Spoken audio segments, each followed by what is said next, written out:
Tuloy. Tama. Kapuman, sabi ni ma'am, akala ko kakain pa yung driver. Oo nga. Ayan, si Sarah. Dito kami. Wait. Ayan, wait muna. Yan yung harapan namin.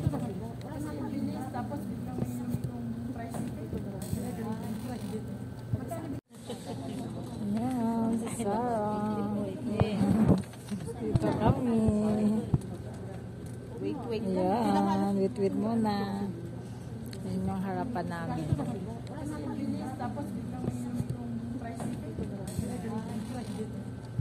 Palihan ay may kakayanang magbago at sumulong ng pag-unlad para sa sarili, sa pamilya, komunidad at sa ating lungsod. Yan po paniniwala namin bilang mga social workers. Social workers. At dahil dyan, narito tayo para bigyan ng paglalapat at pagbibigay laman dun sa inyong mga planong yan. At ang panghuli na bahagi ay paano kayo gagawa o bubuo ng project proposal. Ayan.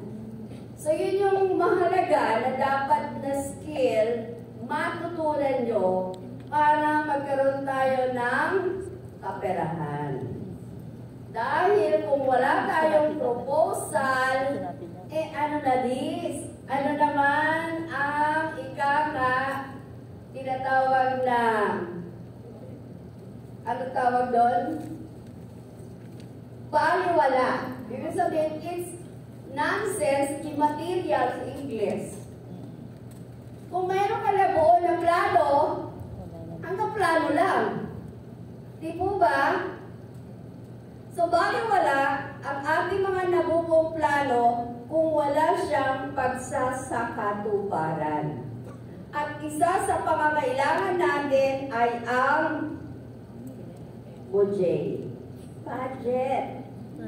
Kaya naman, tuturuan namin kayo pagbuo ng project proposal para magkaroon kayo ng budget. Pondo ng pera para maisulong ang inyong mga plano. Yan. So yun po ang ating magiging saklaw at scope ng ating gagawin. So ito po ang General Assembly. At saka, ito, hamon ko sa lahat ng mga leaders at officers. Nakikilala ang isang magaling na leader saan?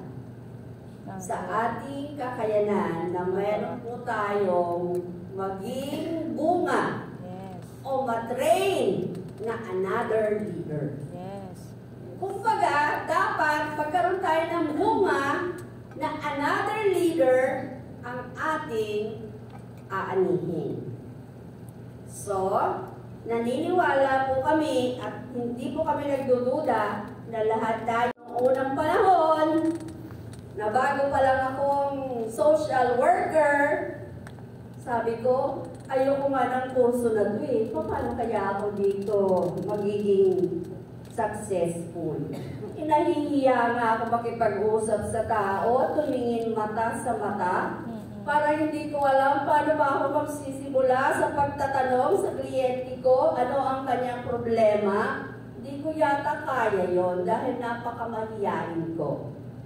Subalit, naniniwala po tayo. Minsan, nagtutuda tayo, akala natin wala tayong ganong kakayanan. Mahalaga ang ating attitude.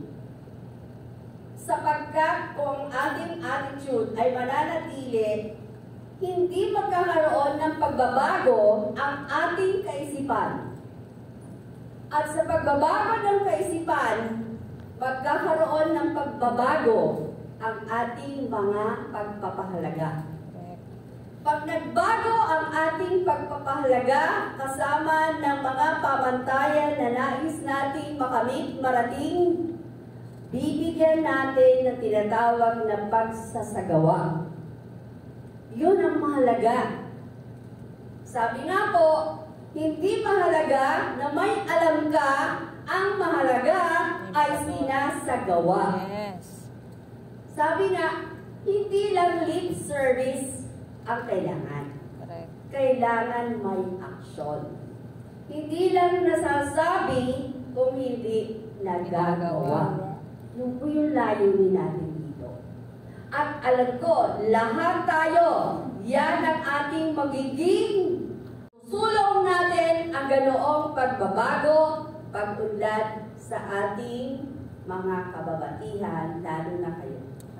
Mga kalipi, officers, and members. So, tandaan natin ang ibig sabihin ng kalipi. Kalipunan ng mga lipi, nagdagandahang Pilipina. Diba? Po, kumpleto na sila. Siguro parang ID na lang yung kulang, may membership form kasi ang kanya pong anak ay isa ring social worker na humahawak ng youth. Asawa ay isang kagawad po ng lipunan, si Sir Larry Alejandrino. So sila po, yung mga bagong organized ngayon, ang bilis din po.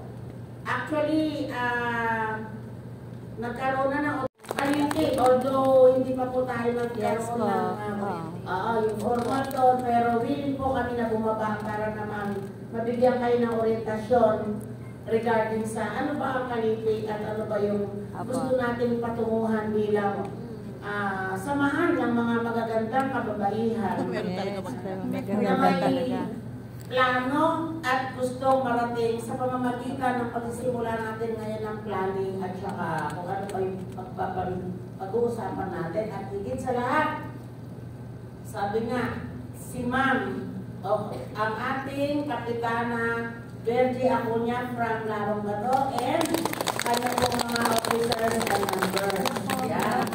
Siya po yung ating may bahay ng ating Kapitan ng Larong Bato dati. Ngunit kahit po tawag nito, bagaman hindi nahalal si Kapitan dahil ganun po talaga sa politika, may nananalo, mayroong naiiwan, pero siya po ay patuloy pa rin na nagre-recruit at siyempre lumalapit din sa kanya ang mga miyembro para kasi ang kalipi kasi ang yan hindi naman siya actually samahan na mayroong talagang pangalan na nakaangkla po sa DSWD National.